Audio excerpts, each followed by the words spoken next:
പ്രിയപ്പെട്ട കുട്ടികളെ, നമുക്കിനി പഠിക്കേണ്ടത് ഏകകം 4, നാലാമത്തെ ഏകമാണ് ചതുർത്ഥം ഏകകം. മാർദ്ദവം എന്നാണ് ആ ഏകകത്തിൻ്റെ പേര്. അപ്പോൾ നിങ്ങൾക്ക് ചിലപ്പോൾ ഇതിലെ ആദ്യത്തെ പാഠവും കൂടി സെക്കൻഡ് പരീക്ഷയ്ക്ക് ഉണ്ടാവാൻ സാധ്യതയുണ്ട്. ഓക്കെ, അപ്പോൾ നമുക്ക് നോക്കാം, ആമുഖത്തിലേക്ക് കിടക്കാം. യുക്തിചിന്ത നരാണാം സാമാജിക ജീവനെ അത്യന്താപേക്ഷിത ഖലു. യുക്തിചിന്ത എന്ന് പറയുന്നത്, അതായത് റാഷണലായിട്ട് ചിന്തിക്കുക, കാര്യകാരണ സഹിതം ചിന്തിക്കുക, യുക്തിയുക്തം ചിന്തിക്കുക, അതാണ് അത്.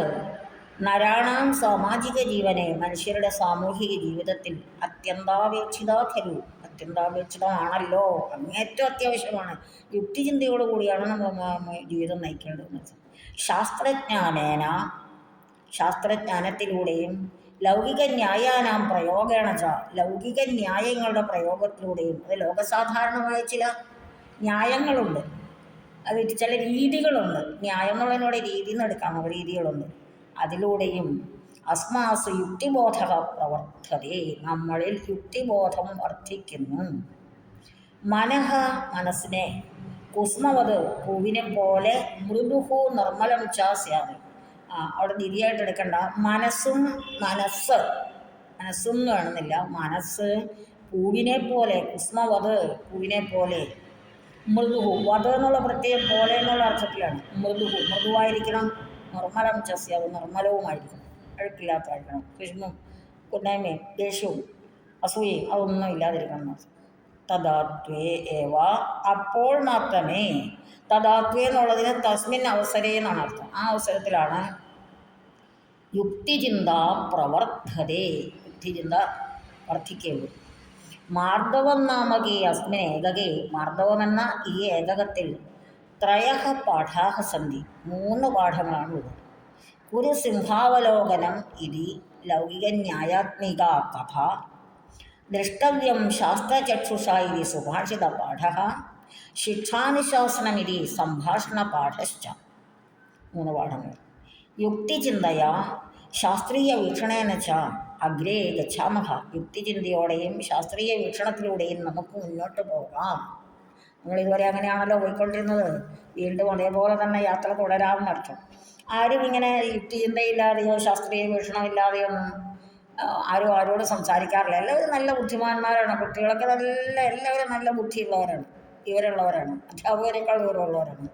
അതുകൊണ്ട് നമ്മളെല്ലാവരും യുക്തിചിന്തയോടെയും ശാസ്ത്രീയ വീക്ഷണത്തോടെയും അഗ്രേ ഗച്ഛാമഹ, മുന്നോട്ട് പോകാം. എല്ലാവരും അങ്ങനെ തന്നെ മുന്നോട്ട് പോകണം കേട്ടോ. അപ്പോൾ നമുക്ക് 8ാമത്തെ പാഠം, അഷ്ടമഃ പാഠഃ, കുരു സിംഹാവലോകനം, സിംഹാവലോകനം ചെയ്യൂ എന്നാണ്.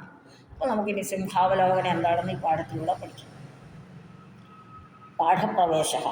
വർണ്ണനാപ്രധാനാസു സാഹിത്യരചനാസു, വർണ്ണനാപ്രധാനങ്ങളായിട്ടുള്ള സാഹിത്യരചനകളിൽ തത്ര അവിടെ, ഹിയർ ആൻഡ് ദയർ എന്നുള്ള അതുമാണ്. അതിശയോക്തയ ദൃശ്യന്തി, അതിശയോക്തികൾ, അതിശയിച്ച് അതായത് കുറച്ച് കൂട്ടി പറയുന്ന ഒരവസ്ഥ ദൃശ്യന്തി കാണുന്നുണ്ട്. അത് വർണ്ണനകളിൽ വരും. യാ വർണ്ണന വാസ്തവികത മതിക്രമ്യ, ഏതൊരു വർണ്ണനയാണോ വാസ്തവത്തെയും മറികടന്ന്, ശരിക്കുള്ളതിനേക്കാൾ മറികടന്ന് ചമത്കാരപൂർണതയാണ്, ഭംഗി നിറച്ച് ലസതി ശോഭിക്കുന്നത് എന്ന് പറഞ്ഞാൽ സാധാരണയിൽ കവിഞ്ഞൊരിച്ചിരി കൂട്ടി. വന്നവേണ്ട വിളങ്ങുന്നത് എങ്ങനെ പോലെ നിൻമുഖം എന്ന് പറയണം. അത് രാജാവിനോട് പറയണം, രാജാവേ അങ്ങയുടെ മുഖം ചന്ദ്രനെ പോലെ വിളങ്ങുന്നു. ശരിക്കും ചന്ദ്രനെ പോലെ ഒന്നല്ല, ഒരു അല്പം കൂട്ടി പറഞ്ഞതാണത്. അപ്പോൾ അലങ്കാരങ്ങളെല്ലാം ഇങ്ങനെ അതിശയോക്തി മൂലകങ്ങളാണ്. ആ അലങ്കാരങ്ങൾ കുത്തിവെച്ചായിട്ടാണല്ലോ നമ്മുടെ സാഹിത്യരചനകൾ നടത്തുന്നത്, വർണ്ണാപ്രധാനങ്ങളായ സാഹിത്യരചനകൾ. അതിനെക്കുറിച്ചാണ് ചമത്കാരപൂർണത എന്ന് പറഞ്ഞാൽ അലങ്കാരത്തോടുകൂടി ലസതി ശോഭിക്കുന്നു. സൈവ സാ ഏവ അതിശയോക്തി, അതാണ് അതിശയോക്തി. അതിശയോക്തി സമൃദ്ധാനി നിത്രാണി വാക്യാനി സംഭാവ്യ വദന്തു, അതിശയോക്തി സമർത്ഥങ്ങളായ 2-3 വാക്യങ്ങൾ സംഭാവ്യ വദന്തു. ഞാനിപ്പോൾ ഉമ്മയുടെ കാര്യം പറഞ്ഞതുപോലെ തന്നെ അലങ്കാരങ്ങളൊക്കെ അങ്ങനെയാണ്. അലങ്കാരങ്ങൾ അതിശയോക്തി അത്യുക്തി ഒരുപാടുണ്ട്. അത്യുക്തി മൂലകമായിട്ടുള്ള അത്യുക്തി ചേർത്തിട്ടുള്ള അലങ്കാരം എൻ്റെ സാറെന്നെ പഠിപ്പിച്ചിട്ടുണ്ട്. ചോളദേശേ ഗജേന്ദ്രാണാം ഔന്നത്യം കേനവർണിതം ഉദാത്പൃഷ്ടം പുരീഷം ദോ ഷണ്മാസേന പദത്യഥ ചോളദേശത്തിലെ ആനകളുടെ ഉയരത്തെപ്പറ്റി എന്തു പറയാനാണ്? ബുധാഭ്രഷ്ടം പുരീഷന്തു, അവ ആനകൾ പിണ്ടമിട്ടാൽ ഷൺമാസേന പദത്യഥ, 6 മാസം കഴിഞ്ഞ് താഴെ വീഴൂ, അത്രമാത്രം ഉയരമുണ്ട്. എന്തായാലും ഒരു ആനയ്ക്കും അത്രമാത്രം ഉയരമൊന്നുമില്ല. ഒരു കവി പാടിയതാണത്. ഈ ഉദാഹരണം ഞാൻ എൻ്റെ അധ്യാപകൻ പറഞ്ഞിട്ട് ഒരുപാട് ചിരിച്ചു. അപ്പോൾ ഇങ്ങനെ അതിശയോക്തി കലർത്തിയിട്ടാണ് കവികളും കലാകാരന്മാരുമായിട്ടുള്ള ആളുകളൊക്കെ നമ്മളോട് ചില കാര്യങ്ങൾ അവതരിപ്പിക്കുന്നത്. അപ്പോൾ അതും കൂടി മനസ്സിൽ വെച്ചുകൊണ്ട് വേണം നമുക്ക് ഈ പാഠം പഠിക്കാനായിട്ട്. വിശ്വാസപ്രമാണമധികൃത്യ, വിശ്വസിക്കത്തക്ക തെളിവോടുകൂടി പ്രചലിതാഭവതി അനുഷ്ഠാനകല, അല്ലെങ്കിൽ നമ്മുടെ അടിസ്ഥാനപരമായ വിശ്വാസങ്ങൾക്കനുസരിച്ച് നടത്തപ്പെടുന്നതാണ് അനുഷ്ഠാനകല. ഇത് പൂർവസ്മിൻ പാഠേ വയം പഠിതവന്തഃ എന്ന് കഴിഞ്ഞ പാഠത്തിൽ നമ്മൾ പഠിച്ചു. വിശ്വാസപ്രമാണങ്ങളെ അധികരിച്ചിട്ടാണ്, അതായത് നമ്മുടെ പൂർവികമായിട്ടുള്ള വിശ്വാസങ്ങളെ അധികരിച്ചാണ് അനുഷ്ഠാനകലകൾ നടത്തുന്നത്. ലോകോക്തിമനുസൃത്യ, ലോകോക്തി അനുസരിച്ച്, സ്വാനുഭവം ആധാരീകൃത്യ, ലോകോക്തി അനുസരിച്ച്, അതായത് ആളുകൾ, പൂർവികരായ ആളുകൾ, ജ്ഞാനികളായ ആളുകൾ പറയുന്നത് ആണ് ലോകോക്തി, അതനുസരിച്ചും സ്വാനുഭവം ആധാരീകൃത്യ, സ്വന്തം അനുഭവത്തെയും അടിസ്ഥാനമാക്കി ഭവതി, അങ്ങനെയാണ് ലൗകിക ന്യായങ്ങളുണ്ടാകുന്നത്. വിശാലമായ ആശയങ്ങളെ സംക്ഷിപ്തതയാ ചുരുക്കി യുക്തിനുസാരം, യുക്തിക്ക് നിരക്കുന്ന രീതിയിൽ വക്തും അനേന ശക്യത, പറയുവാൻ ഈ ലൗകിക ന്യായങ്ങൾ കൊണ്ട് നമുക്ക് സാധിക്കുന്നു. സഹസ്രാധികാഹ ലൗകിക ന്യായാഹ സംസ്കൃത വാങ്മയീ സന്തി, 1000-ലധികം ലൗകിക ന്യായങ്ങൾ സംസ്കൃത ഭാഷയിലുണ്ട്, സംസ്കൃത സാഹിത്യത്തിലുണ്ട്. വാങ്മയം എന്ന് പറഞ്ഞ സാഹിത്യം.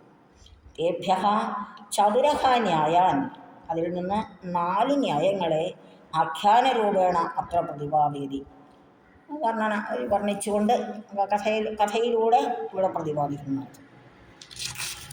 4 ന്യായങ്ങൾ പറയുന്നുണ്ട്. ഗുഡഗുളിക ന്യായം, സോപാന ആരോഹണ ന്യായം, സിംഹാവലോകന ന്യായം, പിന്നെ ഒരെണ്ണം കൂടിയുണ്ട് നീരക്ഷീര ന്യായം. അങ്ങനെ 4 എണ്ണമാണ് പറഞ്ഞിരിക്കുന്നത്. ഇത് കൂടാതെ ധാരാളം ന്യായങ്ങൾ വേറെ ഉണ്ട്. കാകതാലീയ ന്യായം എന്ന് പറയുന്നൊരു ന്യായമുണ്ട്.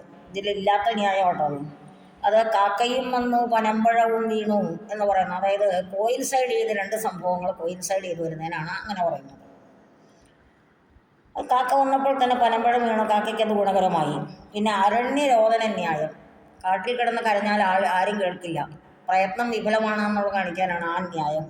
പിന്നെ ദേഹളീ ദീപന്യായം, ഉമ്മറപ്പടിയിൽ വെച്ച് വിളക്ക് പോലെ, ഉമ്മറപ്പടിയിൽ ഒരു വിളക്ക് വെച്ചാൽ വെളിയിലേക്കും വെളിച്ചം കിട്ടും, അകത്തെ മുറിയിലും വെളിച്ചം കിട്ടും.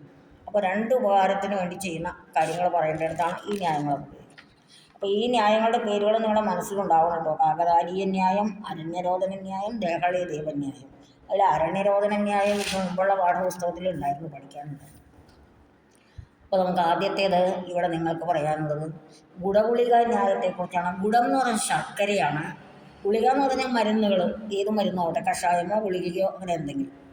അപ്പോൾ ഗുഡഗുളിക ന്യായം എന്ന് പറഞ്ഞാൽ ഇപ്പോൾ ചവർപ്പോ കയ്പോ ഉള്ള ചില മരുന്നുകൾ കഴിക്കാൻ വേണ്ടി കുട്ടികൾക്ക് ശർക്കര കൊടുക്കും. ശർക്കര തരാം, മരുന്ന് കഴിക്കുന്നോനെ എന്നൊക്കെ പറഞ്ഞ് അമ്മമാർ നിങ്ങളെയും മരുന്ന് കഴിപ്പിച്ചിട്ടുണ്ടാവും.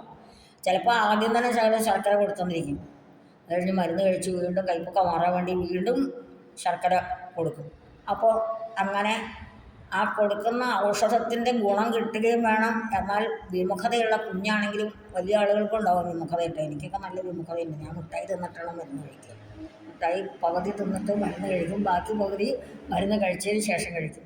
നിങ്ങളൊക്കെ എങ്ങനെയായിരിക്കും എന്ന് വിചാരിക്കണം. അല്ലെങ്കിൽ നിങ്ങളുടെ അമ്മമാരെ ശർക്കര ചേർത്തിട്ടാവും ചിലപ്പോൾ നിങ്ങൾക്ക് തരിക. ഏതായാലും രസകരമായ ഒരു ന്യായമാണെന്ന് നമുക്ക് നോക്കാം. കശ്ചിത് ബാലകഃ പഠനാത് വിമുഖ സൻ, ഒരു ബാലകൻ പഠനത്തിൽ നിന്ന് വിമുഖനായിട്ട്, അതായത് പഠനം ഇഷ്ടമല്ലാതെ മുഖം തിരിച്ചിട്ട്, വിമുഖൻ എന്ന് പറഞ്ഞാൽ മുഖം തിരിച്ചവന്നാണ്, ഇഷ്ടമില്ലാതെ ആയിട്ട് ഭോജനം ക്രീഡനം ശയനം ചകൃത്വ, തിന്നുക കളിക്കുക ഉറങ്ങുക ഇത് മാത്രം ചെയ്ത് അലസതയാ ദിനാനി നയതി സ്മ, മടിച്ച് ഇങ്ങനെ ഓരോ ദിവസങ്ങളും കഴിച്ചു കൂട്ടി, മടിയനായിട്ട് ദിവസങ്ങൾ കഴിച്ചു കൂട്ടി. അതുകൊണ്ട് തസ്യ മാതാ അതീവ ദുഃഖിതാബോധം, അമ്മ ഭയങ്കര സങ്കടമായി, അമ്മയ്ക്ക് അങ്ങേറ്റം ദുഃഖിതയായി തീർന്നു. സാ തസ്യ അധ്യാപകം ഉപഗമ്യ, അവൾ, അതായത് അമ്മ തസ്യ ബാലകസ്യ അധ്യാപകം ഉപഗമ്യ അധ്യാപകനെ സമീപിച്ചു. സർവമപി വൃത്താന്തം തസ്മൈ ന്യവേദയച്ച, എല്ലാ വൃത്താന്തവും, അതായത് ഈ മകൻ്റെ എല്ലാ കാര്യങ്ങളും തസ്മൈ ന്യവേദയച്ച അറിയിക്കുകയും ചെയ്തു. അധ്യാപകവത്, അധ്യാപകൻ പറഞ്ഞു, ബാലോയം പഠനേരിമുഖ ഇത് ജാനാമി, ഇവൻ പഠിക്കാൻ മടിയാണെന്ന് ഞാൻ മനസ്സിലാക്കിയിട്ടുണ്ട്. തസ്മൈ കഥ ഏവ രോചതി, അവന് കഥയാണ് ഏറ്റവും ഇഷ്ടം.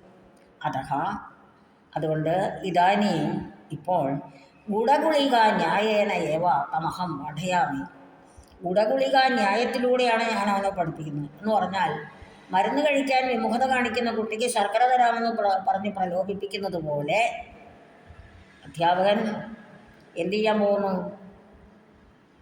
കഥകൾ പറഞ്ഞു കൊടുത്ത് അതിലൂടെ കാര്യങ്ങൾ പഠിപ്പിക്കുകയാണ്. അതാണ് ഇതാനേയും ഗുഡഗുളിക ന്യായേന, ശർക്കരയും ഗുളികയും എന്ന ന്യായത്തിലൂടെ തമഹം പാഠയാമി, ഞാൻ അവനെ പഠിപ്പിക്കാൻ പോവാണ്.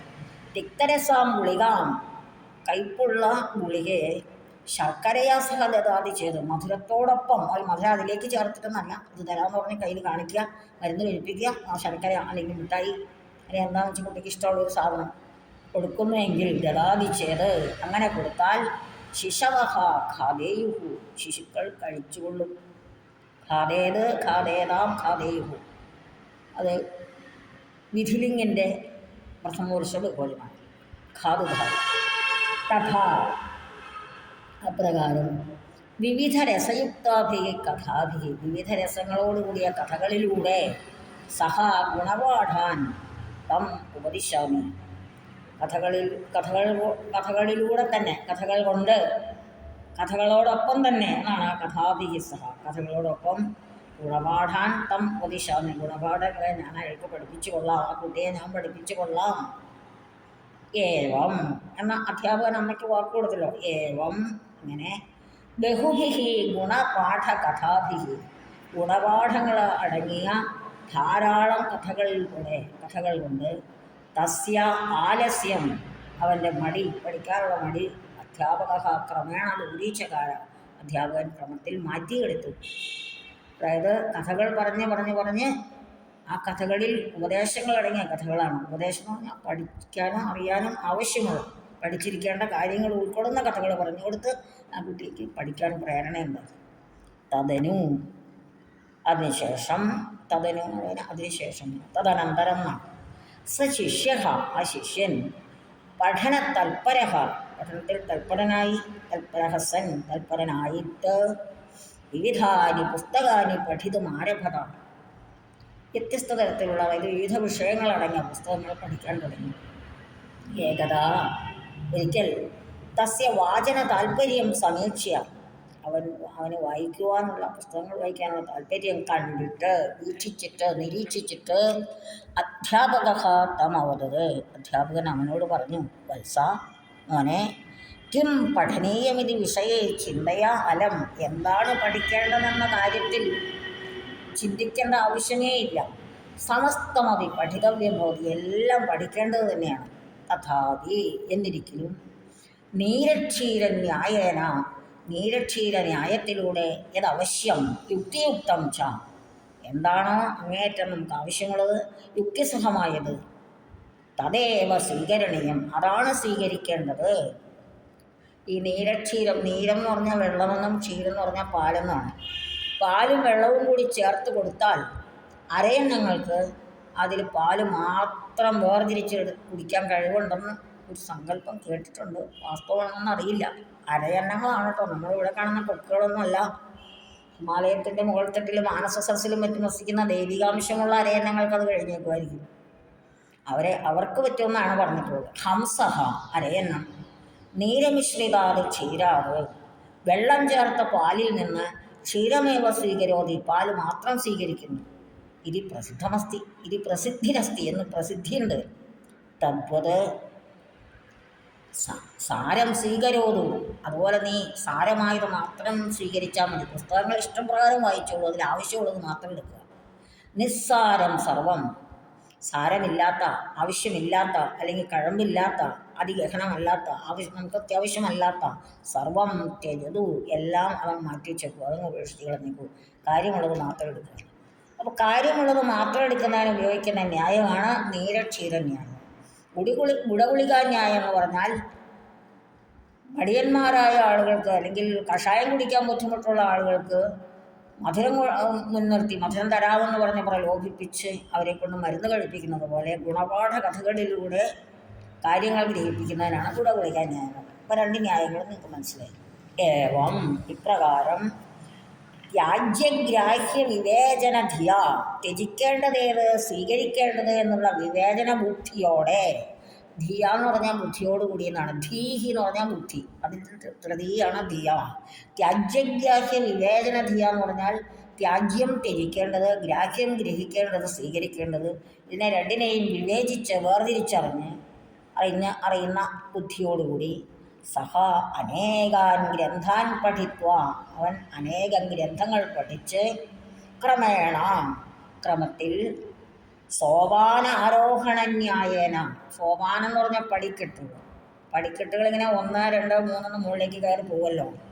അപ്പോൾ താഴേന്ന് മുകളിലേക്ക് എന്നുള്ള രീതിയിൽ അതാണ് ഏകൈകാം കക്ഷാം ഉത്തീരിയ, ഓരോ ക്ലാസ്സും ജയിച്ച്, ഉത്തീരിയ തരണം ചെയ്തിട്ടെന്ന് പറഞ്ഞാൽ ജയിച്ചിട്ട് 1ാം ക്ലാസ്സിൽ 2ാം ക്ലാസ്സിലേക്ക് 2ാം ക്ലാസ്സിൽ 3ലേക്ക്, അതാണ് സോപാനാരോഹണം. സോപാനം പടിക്കെട്ട് നടകൾ, ഇപ്പോൾ അമ്പലത്തിലേക്കോ പള്ളിയിലേക്കോ അല്ലെങ്കിൽ വലിയ വലിയ കെട്ടിടങ്ങളിലേക്കോ കയറിപ്പോകാൻ നമുക്ക് നടകളുണ്ടല്ലോ, അതാണ് സോപാനം എന്ന് പറയുന്നത്. അതിൽ കയറുന്നത് ഒന്നിന്ന് അടുത്തയിലേക്ക് അങ്ങനെയാണല്ലോ.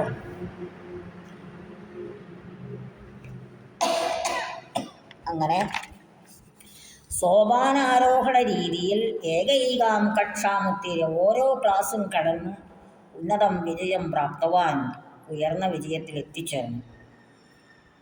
ഇപ്പോൾ സോപാനാരോഹണം എന്ന് പറഞ്ഞാൽ ഓരോന്നായിട്ട് പതുക്കെ കയറി പോകുന്നതിനാണ് സോപാനാരോഹണ ന്യായം എന്ന് പറയുന്നത്. വിജയിനം ത്വം അനുമോദയിതും, അങ്ങനെ വിജയിച്ച അയാളെ അനുമോദിപ്പിക്കുക, എന്നുവെച്ചാൽ പ്രശംസിക്കുക, ആദരപൂർവ്വകം ഓർക്കുവാനായിട്ട്, അനുമോദിക്കുവാനായിട്ട്, അത് കൂടുതൽ താല്പര്യം ഉണ്ടാകത്തക്ക രീതിയിൽ ആ കൊച്ചിനെ കൂടുതൽ താല്പര്യപ്പെടുത്താൻ വേണ്ടിയിട്ട് ഏകദാ ഒരിക്കൽ വിദ്യാലയത്തിൽ സമാദരണ സഭാ സമായോജിത, ഒരു സമാദരണ സഭ, ആദര സമ്മേളനം, ആദരവ് നൽകുന്നതിനുള്ള സമ്മേളനം, സമായോജിതം എന്ന് പറഞ്ഞാൽ അതിനുവേണ്ടി ഒരു സംഘടിപ്പിച്ചു എന്നാണ് അതിൻ്റെ ശരിയായ മലയാളം. അത് സംഘടിപ്പിച്ചു. പ്രാസാദം ആരോഹണിച്ചുഹു, മാളികയിലേക്ക് കയറാൻ ആഗ്രഹിക്കുന്നവൻ ക്രമത്തിൽ സോപാനം ആരുഹ്യ, പടിക്കെട്ട് കയറി യഥാ ലക്ഷ്യം പ്രാപ്നോതി, എപ്രകാരമാണോ ലക്ഷ്യത്തിലെത്തുന്നത്, തഥാ ഏവ അപ്രകാരം തന്നെ വിജയിയായിട്ടുള്ള അസ്യ ലക്ഷ്യപ്രാപ്തി, ഇങ്ങനെ വിജയിച്ചു വന്ന ഇവൻ്റെ ലക്ഷ്യപ്രാപ്തി ഉണ്ടായത്. അങ്ങനെ 1ാം ക്ലാസ് മുതൽ കുറേശ്ശെ നല്ലവണ്ണം ചിന്തിച്ച് പഠിച്ച് ആണ് കയറി വന്നത്. ഇരി പ്രഥമാധ്യാപക എന്ന് അവിടുത്തെ ഹെഡ് മാസ്റ്റർ അനുമോദന സമയേ അവതച്ച, ഈ അനുമോദന സമ്മേളനത്തിൽ ആ കുട്ടിയെ അനുമോദിച്ചുകൊണ്ട് അവതച്ച പറയുകയും ചെയ്തു. ഗുരുവചനം ശ്രുത്വ, ഗുരുവിൻ്റെ വാക്ക് കേട്ടിട്ട് സന്തുഷ്ട സഹത്തു, സന്തുഷ്ടനായ അവനാകട്ടെ സിംഹാവലോകന ന്യായേന, സിംഹത്തിൻ്റെ അവലോകനം എന്ന് പറഞ്ഞാൽ സിംഹം കാട്ടിലെ രാജാവാണ്. സിംഹം മറ്റുള്ളവർ കൊണ്ടുകൊടുത്ത ഭക്ഷണമൊന്നും കഴിക്കുന്ന ആളല്ല. സ്വയം മൃഗങ്ങളെ ഓടിച്ചിട്ട് പിടിച്ചതിൻ്റെ ഫ്രഷായിട്ടുള്ള മാംസം മാത്രം കഴിക്കുന്ന ഒരു മൃഗമാണ് സിംഹം. അതിനുവേണ്ടി ആദ്യം കാടിളക്കുകയൊക്കെ ചെയ്യും. അങ്ങനെ മൃഗങ്ങൾ ഓടി എവിടേക്കെങ്കിലും രക്ഷപ്പെടാൻ പോകുന്നുണ്ടെങ്കിൽ അതിനെയൊക്കെ ഇങ്ങനെ പിന്നിലേക്ക് തിരിഞ്ഞു നോക്കിയും മുന്നിലേക്ക് നോക്കിയും ആരൊക്കെ എവിടെയൊക്കെ ചലിക്കുന്നുണ്ടെന്ന് നോക്കിയിട്ട്, അതാണ് സിംഹാവലോകനം. പിന്നെ ഒന്നുണ്ട്, ആദ്യം കഴിഞ്ഞു പോയ കാര്യങ്ങൾ മുതൽ ഇങ്ങനെ ചിന്തിച്ച് നമ്മുടെ ജീവിതത്തിൽ സംഭവിച്ചിട്ടുള്ള പല കാര്യങ്ങൾ, ചെറുപ്പകാലം പോലുള്ള കാര്യങ്ങൾ ഇങ്ങനെ ചിന്തിച്ച് പോകുന്നതിന് സിംഹാവലോകനം എന്ന് പറയും. സിംഹാവലോകന ന്യായേന ആത്മനഃ ചരിതം സർവമതി പുനരവലോകയത്, തൻ്റെ ചരിത്രം മുഴുവനും വീണ്ടും ഒന്നുകൂടി നോക്കി. ഞാൻ കൊച്ചു പ്രായം മുതൽ എങ്ങനെയൊക്കെ ആയിരുന്നു ഇങ്ങനെ ഇത്രയും വലിയ വിജയത്തിലേക്ക് എത്തിയെന്ന കുട്ടി ആദ്യം മുതൽ അവസാനം വരെ ചിന്തിച്ചു നോക്കി. അതാണ് സിംഹാവലോകനം. സിംഹം കാടിളക്കിയതിന് ശേഷം ഏതൊക്കെ മൃഗങ്ങൾ എങ്ങോട്ടൊക്കെ ഓടിപ്പോകുന്നുണ്ട്. അപ്പോൾ ആദ്യം മുതൽ ചെയ്യേണ്ട കാര്യങ്ങൾ സിംഹത്തിൻ്റെ മനസ്സിലുണ്ട്, ആദ്യം മുതൽ ചെയ്ത കാര്യങ്ങളുണ്ട്. അതാണ് ഞാൻ പറഞ്ഞല്ലോ, സിംഹം ആദ്യം കാടൊന്ന് ഇളക്കിയതിന് ശേഷം കാട്ടിക്കൂടെ ഒരുപാട് ഓടി നടക്കും, അങ്ങനെ കാട് ഇളക്കും, അങ്ങനെ പേടി വരുന്ന മൃഗങ്ങൾ ഓടുകയൊക്കെ ചെയ്യും, ഓടി തളരുന്നതിനെ പിന്നാലെ ചെന്ന് പിടിക്കുകയൊക്കെ ചെയ്യും. അതാണ് സിംഹാവലോകനം. ഇവിടെ ആ അർത്ഥത്തിൽ നിന്ന് കുറച്ച് വ്യത്യാസമുണ്ട്. ആദ്യം മുതൽ തുടങ്ങി വെച്ച കാര്യങ്ങളെ ഓരോന്നോരോന്നായിട്ട് ചിന്തിച്ചു. അതാണ് ആ കുട്ടിയെ ഇങ്ങനെ അനുമോദിക്കുന്ന സദസ്സിൽ ആ കുട്ടിയെ ഹെഡ് മാസ്റ്റർ അനുമോദിച്ചപ്പോൾ കുട്ടി ചിന്തിക്കുകയാണ്, ഞാൻ 1-ാം ക്ലാസ് മുതൽ എന്തൊക്കെയാണ് ചെയ്യുന്നത്, ഇങ്ങനെ ചിന്തിച്ചു. അതാണ് സിംഹാവലോകനം. സിംഹാവലോകന ന്യായേന ആത്മനഃ ചരിതം സർവമപി, തൻ്റെ ചരിത്രം മുഴുവനും പുനരവലോകയത്, വീണ്ടും ഒന്ന് അവലോകനം ചെയ്തു. തദനു, അതിനുശേഷം സ്വയമേവ ഉക്തവാൻ, സ്വയം ഏവമുക്തവാൻ, സ്വയം ഇങ്ങനെ പറഞ്ഞു. ഗച്ഛൻ പിപീലികോ യാതി യോജനാനാം ശതന്യവി അഗച്ഛൻ വൈനദേയോവി പദമേകം നഗച്ഛതി. പിപീലിക മീൻസ് ഉറുമ്പ്. ഉറുമ്പ് ഗച്ഛൻ നടക്കുകയാണെങ്കിൽ അത് പതുക്കണം. ഉറുമ്പ് നീ എന്താ ഉറുമ്പ് പോലെ അരിച്ചരിച്ചെന്നൊക്കെ നമ്മൾ സാധാരണ ഉപയോഗിക്കാറുണ്ട്. പക്ഷേ അരിച്ചരിച്ച് നടക്കുന്നവനാണെങ്കിൽ ഉറുമ്പ് അങ്ങനെ നടക്കാൻ തുടങ്ങിയാൽ യോജനാനാം ശതാന്യബിയാതി, യോജന എന്ന് പറയുന്നത് 2-2.5 കിലോമീറ്ററാണ് ഒരു യോജന ദൂരം എന്ന് പറയുന്നത്. അപ്പോൾ അങ്ങനെ ശതം എന്ന് പറഞ്ഞാൽ 100ആണ്, 100 യോജന. അപ്പോൾ ഒരു 250 മൈൽ എന്നൊക്കെ വേണമെങ്കിൽ പറയാം. 250 മൈൽ വരെയും യാതി പോകാൻ ഉറുമ്പിന് കഴിയും. നേരെ മറിച്ച് വലിയ സ്പീഡുകാരനായ ഒരാളുണ്ട്, ഗരുഡൻ. ആ ഗരുഡനാണെങ്കിലോ അഗച്ഛൻ, ഗമിക്കുന്നില്ലെങ്കിൽ, പറക്കുന്നില്ലെങ്കിൽ, സഞ്ചരിക്കുന്നില്ലെങ്കിൽ പദവേഗം നഗച്ഛതി, ഒരടി പോലും മുന്നോട്ട് നീങ്ങാൻ പറ്റില്ല. എന്ന് പറഞ്ഞാൽ പരിശ്രമിക്കുന്നവർക്ക് മാത്രമേ വിജയമുള്ളൂ. ഉറുമ്പ് നടക്കുന്നത് കൊണ്ടാണ് അതിന് വിജയം. ഗരുഡൻ പറന്നാൽ വിജയം ഉണ്ടാകും, പക്ഷെ പറക്കാതെ ഒരിടത്തിരിക്കുകയാണെങ്കിൽ അയാൾക്ക് ഒരിടത്ത് എത്താൻ പറ്റില്ല. അപ്പോൾ ഞാൻ ആദ്യം മുതൽ ഗുരുപദേശം ശ്രദ്ധിച്ച് ഗുഡഗുളിക ന്യായത്തിലൂടെ എന്നെ അധ്യാപകൻ പഠിപ്പിച്ചു, കഥകളിലൂടെ പഠിപ്പിച്ചു. അതിനുശേഷം എന്താണ് ഉണ്ടായത്? നീരക്ഷീര ന്യായത്തിലൂടെ, അതായത് നല്ലതേത് ചീത്തയേതെന്ന് തിരിച്ചറിഞ്ഞ്, ഗ്രഹിക്കേണ്ടതെന്ത് ഉപേക്ഷിക്കേണ്ടതെന്ന് തിരിച്ചറിഞ്ഞ് ഞാൻ അവ വേണ്ടത് മാത്രം സ്വീകരിച്ചു പഠിച്ചു. എന്നിട്ട് സോപാനാരോഹണ ന്യായത്തിലൂടെ പടിക്കെട്ടുകൾ ഓരോന്നോരോന്നായി കയറി ഏറ്റവും ഉയരത്തിലെത്തുന്നത് പോലെ ഞാൻ എത്തിച്ചേർന്നു. ഞാനിപ്പോൾ ഒരു സിംഹാവലോകന ന്യായത്തിലൂടെ എൻ്റെ ചെറുപ്പകാലം മുതലുള്ള കാര്യങ്ങളിങ്ങനെ അവലോകനം ചെയ്യുകയാണ്. അപ്പോൾ എനിക്ക് മനസ്സിലായൊരു കാര്യമുണ്ട്, നടക്കാൻ തുടങ്ങിയാൽ, അതായത് നമ്മൾ പരിശ്രമിക്കുന്നുവെങ്കിൽ നമുക്ക് ഏത് ഉയരത്തിലും എത്തിച്ചേരാം. ഉറുമ്പിനെ പോലെ. ഗരുഡനാണ്, ഞാൻ വലിയ ആളാണെന്ന് പറഞ്ഞിരുന്നിട്ട് അനങ്ങുന്നില്ല, ഒരിടത്ത് തന്നെ ഇരിക്കുകയാണെങ്കിൽ ഒരിടത്തും എത്തിച്ചേരാനും കഴിയുകയില്ല എന്നാ കുട്ടി സ്വയം വിചാരിച്ചു എന്നാണ് അർത്ഥം. എല്ലാവർക്കും കാര്യങ്ങളൊക്കെ മനസ്സിലായിക്കൊള്ളുന്നതായിരിക്കും. നമുക്ക് പദച്ഛേദത്തിലേക്ക് കിടക്കാം. വിമുഖസൻ, അവിടുത്തെ സകാരത്തിൻ്റെ ഒരു പകുതി സകാരമുള്ളത് വിസർഗമായി മാറും. വിമുഖ അധികം സൻ. ന്യവേദയച്ച, ന്യവേദയത്ത് അധികം ച. അവിടെ തകാരം, അപ്പുറത്തിരിക്കുന്നത് ചകാരം. ഈ ചകാരം എന്ത് ചെയ്തെന്ന് വെച്ചാൽ തന്നെ പോലെ തന്നെ ആക്കി തീർത്തു. അതിൻ്റെ തൊട്ട് മുന്നിലിരിക്കുന്ന ത എന്ന അക്ഷരത്തെ തന്നെ പോലെ തന്നെ ആക്കി തീർക്കാമെന്ന ത എന്നുള്ളത് ചവർഗത്തിലെ ആദ്യത്തെ അക്ഷരമാണ്, ചകാരം ചവർഗത്തിലെ ആദ്യത്തെ അക്ഷരമാണ്. അപ്പോൾ അവിടെ ആ ചകാരം ആ തകാരത്തെ തന്നെ പോലെ തന്നെ ആക്കി. അസിമിലേഷൻ, സമീകരണം എന്നൊക്കെ പറയുന്ന ഒരു ഭാഷാശാസ്ത്ര നയമാണ്. ഇതൊക്കെ നിങ്ങൾ മനസ്സിലാക്കണമെങ്കിൽ പരീക്ഷയ്ക്ക് വരുമോ ഇല്ലയോ എന്നുള്ളതൊന്നും ഞാൻ ചിന്തിച്ചിട്ടില്ല. പാഠം പഠിക്കുമ്പോൾ സമഗ്രമായിട്ട് തന്നെ പഠിക്കണം. എവരി ന്യൂട്ടൺ കോർണറിൽ എന്തൊക്കെ പഠിക്കാൻ അവിടെ ഉണ്ടോ അതെല്ലാം പഠിക്കണം. അതിനാണ് ഞാനിങ്ങനെ ഇടയ്ക്കിടയ്ക്ക് വ്യാകരണ കാര്യങ്ങളൊക്കെ പറഞ്ഞുകൊണ്ട് പോകുന്നത്. നിങ്ങൾക്ക് വ്യാകരണം രുചിക്കില്ലായിരിക്കും, പക്ഷേ ഗുഡഗുളിക ന്യായത്തിലൂടെ ശർക്കര തിന്നിട്ട് അല്ലെങ്കിൽ മരുന്ന് കഴിച്ചിട്ട് ശർക്കര കഴിക്കുന്നത് പോലെ ഇത് വായിച്ചു പോകുമ്പോൾ നിങ്ങൾക്ക് ഞാനിടയ്ക്ക് പറഞ്ഞ കാര്യങ്ങളൊന്നും അരോചകമായിട്ട് തോന്നില്ല. എന്തായാലും ബാലോയം ബാലഹാധികമയം പ്രസിദ്ധിരസ്തി പ്രസിദ്ധി അധികമസ്തി, അവിടുത്തെ രാ വിസർഗമായി മാറും. യദവശ്യം, യത് അധികം അവശ്യം, തദേവ തത് അധികം ഏവ, പുനരവാലോകയത് പുനഃ അധികം അവാലോകയത്, ശതാന്യവി ശതാനി അധികം അവി, വൈനതേയോവി വൈനതേയ അധികം അവി. ഓക്കെ, വിഗ്രഹവാക്യങ്ങളൊന്നും പരീക്ഷയ്ക്ക് വരാവുന്നതിൽ 2 എണ്ണം ഉണ്ട്. അതായത് നിസ്സാരം, നിർഗതഃ സാരഃ യസ്മാത് തത് നിസ്സാരം. അതുപോലെയുള്ള വാക്കാണ് നിർജ്ജനം എന്നുള്ളത്, നിശബ്ദം എന്നൊക്കെയുള്ളത്. യാതൊന്നിൽ നിന്നാണോ ശബ്ദം പോയത് അത് നിശബ്ദം, യാതൊരിടത്താണോ ജനങ്ങളില്ലാത്തത് അത് നിർജ്ജനം. അതുപോലെ നിസ്സാരം, നിർഗതഃ സാരഃ യസ്മാത്, സാരമില്ലാത്തതാണ് നിസ്സാരം. കഴമ്പൊന്നുമില്ലാത്തത്. വൈനതേയ പരീക്ഷയ്ക്ക് വരാവുന്നതാണ്. വിനതായാഹ അപത്യം പുമാൻ വൈനതേയ. അതുപോലത്തെ ധാരാളം വിഗ്രഹങ്ങളുണ്ട്. അപ്പോൾ അത് രണ്ടും നിങ്ങൾ നന്നായി പഠിച്ചു വെക്കണം. മറ്റു വലിയ വിഗ്രഹങ്ങൾ എന്തായാലും പരീക്ഷയ്ക്ക് ചോദിക്കുന്നതല്ല. ഇനി ആശയം പഠിത്വ അത്ര ഉചിത ന്യായ കഹ ഇത് ലിഖതു. വസ്ത്രാവണം, അതായത് ഈ ആശയം വായിച്ചിട്ട്, തന്നിട്ടുള്ള ആശയം വായിച്ചിട്ട് അവിടെ ഏത് ന്യായമാണെന്ന് പറയണം. വസ്ത്രാവണം ഗത്വ, തുണിക്കടയിൽ ചെന്നിട്ട് റീന എന്ന കുട്ടി വിവിധേഭ്യ വസ്ത്രേഭ്യ, ഒരുപാട് വസ്ത്രങ്ങളുണ്ടായിരുന്നു അവിടെ, അതിൽ നിന്നും ഉചിതം വസ്ത്രം ക്രീണാതി, തനിക്ക് ഉചിതമായ വസ്ത്രം തിരഞ്ഞെടുത്തു. അവിടെ നമ്മൾ ആവശ്യമുള്ളത് സ്വീകരിക്കുക, ആവശ്യമില്ലാത്തത് സ്വീകരിക്കാതിരിക്കുക. നമ്മുടെ അരയെണ്ണം പാലും വെള്ളവും കൂടെ ചേർത്ത് കൊടുത്തപ്പോൾ പാല് മാത്രം സ്വീകരിച്ചതുപോലെ ഇവിടെ ആവശ്യമുള്ള വസ്ത്രം, തനിക്ക് ഇണങ്ങുന്നതും തനിക്ക് യോജിച്ചതും തനിക്ക് തൻ്റെ സാമ്പത്തികത്തിനനുസരിച്ചുള്ള വസ്ത്രം തിരഞ്ഞെടുക്കുക. അപ്പോൾ അവിടെ നമുക്കത് നീരക്ഷീര വിവേകന്യായമാണ് അവിടെ. അടുത്തത് ശതാഭിഷിക്ത പിതാമഹ, ശതാഭിഷിക്തനായ പിതാമഹൻ. ശതാഭിഷേകം എന്നൊക്കെ പറഞ്ഞാൽ 84 വയസ്സ്, 1000 പൂർണ്ണേന്ദ്രന്മാരെ കണ്ടു കഴിയുക എന്ന് പറയും. അപ്പോഴും 84ാമത്തെ വയസ്സിലാണ് ശതാഭിഷേകം നടത്തുക. അപ്പോൾ 84 വയസ്സായ പിതാമഹ മുത്തച്ഛൻ ഏകാന്തതയിൽ തനിച്ചിരുന്ന് സ്വസ്യജീവനം അനുസ്മരതി, തൻ്റെ ജീവിതകാലത്തെക്കുറിച്ച് ചെറുപ്പകാലം മുതലുള്ള കാര്യങ്ങൾ അനുസ്മരിക്കുന്നു. അത് സിംഹാവലോകന ന്യായമാണ്.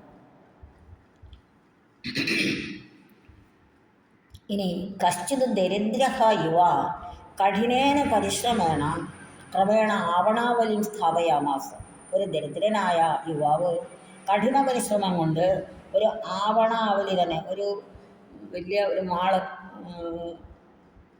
എന്താണ് അതിന് പറയുക, ഒരു എല്ലാ സാധനങ്ങളും ഒരുമിച്ച് കിട്ടുന്ന സ്ഥലം, പേരുണ്ട്. അങ്ങനെ ഒരു വലിയൊരു കട തന്നെ തുടങ്ങി, സൂപ്പർ മാർക്കറ്റ് എന്നൊക്കെ വേണമെങ്കിൽ നമുക്ക് പറയാം. അതാണ് ആവണാവലി, എല്ലാം കിട്ടുന്ന സ്ഥലം. ആ സൂപ്പർ മാർക്കറ്റ് തുടങ്ങി നടത്തും. ഒരു ദരിദ്രനായ യുവാവ് കഠിന പരിശ്രമത്തിലൂടെ ക്രമത്തിൽ ഒരു സൂപ്പർ മാർക്കറ്റ് സ്ഥാപിച്ചു. സോപാനാരോഹണ ന്യായമാണ്. ആദ്യം ഒരു ചെറിയ കടയായിട്ടാണ് തുടങ്ങി, പിന്നെ കുറേശ്ശെ ഒന്നിരുന്ന് മുകളിലേക്ക് പോയിട്ട് സൂപ്പർ മാർക്കറ്റ് സ്ഥാപിച്ചു. ഇനി അടുത്തത് ന്യായാധിപേന ദണ്ഡിത ചോരഹ, ജഡ്ജി ശിക്ഷിച്ച കള്ളൻ കാരാഗാരെ സ്ഥിത്വ, ജയിലിൽ താമസിക്കുമ്പോൾ സ്വ അപരാധാൻ അചിന്തയത്, തൻ്റെ തെറ്റുകളെ ഓർമ്മിച്ചു. അത് സിംഹാവലോകനമാണ്. ഇനി അധ്യാപക ചലച്ചിത്രഗാനം ശ്രാവയിത്വ, അധ്യാപകൻ സിനിമാപ്പാട്ട് കേൾപ്പിച്ച് വിവിധാൻ അലങ്കാരാൻ പാഠയതി, പല അലങ്കാരങ്ങളും പഠിപ്പിക്കുന്നു. അലങ്കാരം നേരിട്ട് നമ്മൾ പഠിപ്പിക്കാൻ ചെന്ന കുട്ടികളെ സാറിന് വേറെ പണിയില്ലേ, നിങ്ങൾക്കിതൊന്നും ആവശ്യമില്ല എന്നൊക്കെ പറഞ്ഞില്ലേ. അപ്പോൾ സിനിമാപ്പാട്ട് കേൾപ്പിച്ചിട്ട് അലങ്കാരം പഠിപ്പിച്ചു. അപ്പോൾ അവിടെ എന്താണ്, ശർക്കര കൊടുത്ത് കഷായം കുടിപ്പിച്ചതുപോലെ ഗുഡഗുളിക ന്യായമാണ് അവിടെ വന്നിരിക്കുന്നത്. അതുപോലെ ഇത് നിങ്ങൾക്ക് പരീക്ഷയ്ക്ക് എന്തെങ്കിലും 2 ചോദിക്കുക ഉറപ്പായിട്ടാണെങ്കിൽ പഠിച്ചു വെച്ചോളൂ.